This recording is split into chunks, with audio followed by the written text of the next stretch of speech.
Et le coup de fil du matin, le témoignage de Lisa, hospitalisée après avoir été fauchée à vélo par un homme sous drogue, bien sûr. Lisa est avec nous, encore hospitalisée. Bonjour Lisa. Bonjour. Bonjour. Bonjour.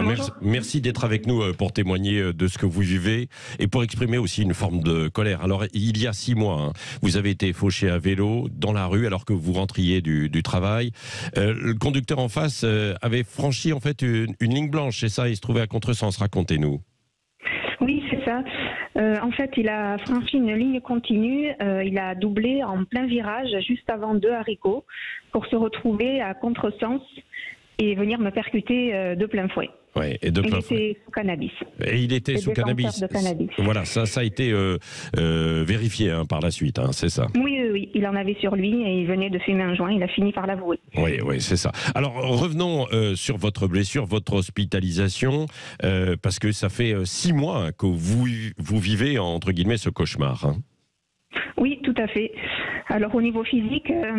J'ai eu de très nombreuses fractures ouvertes de la jambe gauche au niveau du tibia péroné, une grosse entorse à la jambe droite avec notamment une atteinte au ligament croisé, une fracture du poignet gauche qui a été opérée, une fracture de la main droite, clavicule, des côtes, 6 fractures sur ma colonne vertébrale, une dissection d'une artère vertébrale, un traumatisme dentaire, des œdèmes osseux et des plaies partout sur tout mon corps.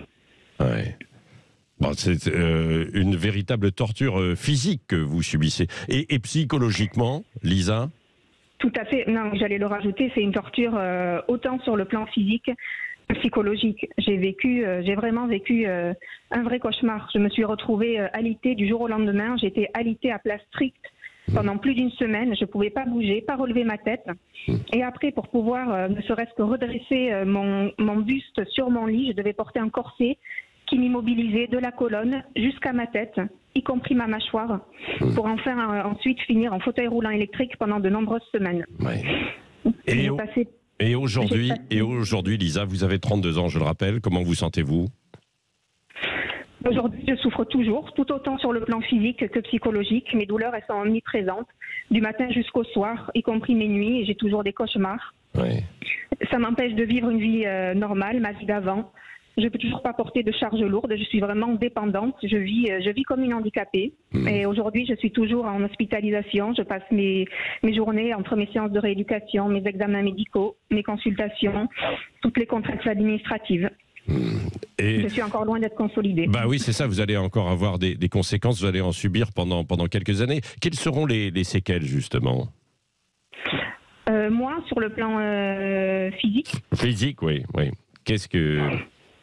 Alors ça, seul l'avenir me le dira, mais ce qui est certain, c'est que après un tel traumatisme, mon corps il restera marqué à vie de ces blessures. Et pour moi, il a d'ores et déjà écourté ma vie.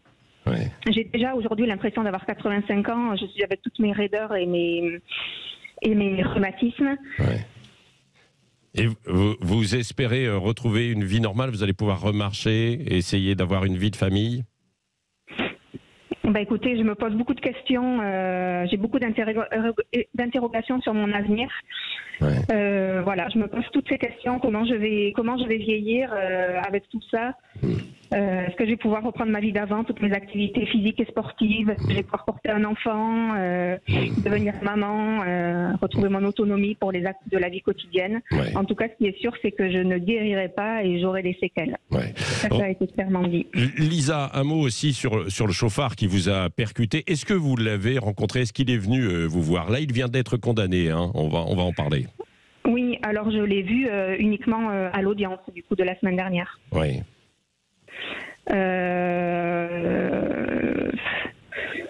Du coup, lui, il a été condamné à 12 mois de prison, dont 6 fermes, mais qu'il peut effectuer sous bracelet électronique. Qu'est-ce que vous pensez de cette décision de justice? C'est scandaleux, c'est révoltant et ça me met en colère. C'est rien, c'est ridicule. Un bracelet, au-delà de ça, en plus, malgré toutes les infractions qu'il a commises, il n'a aucune amende, il n'a aucune contravention au code de la route. Et de plus, on a appris ce jour-là au procès via l'avocat de son assurance qu'en fait, malgré le fait qu'il soit sous cannabis, il sera couvert. Il ne paiera rien du tout de sa poche. Ça me laisse, c'est vraiment scandaleux. Est-ce que vous allez essayer de faire appel ou pas? Eh bien justement, en fait, les victimes ne peuvent pas faire appel. L'appel, il est réservé aux accusés. Oui, c'est ça. Il y a forcément des associations qui vont vous soutenir, Lisa.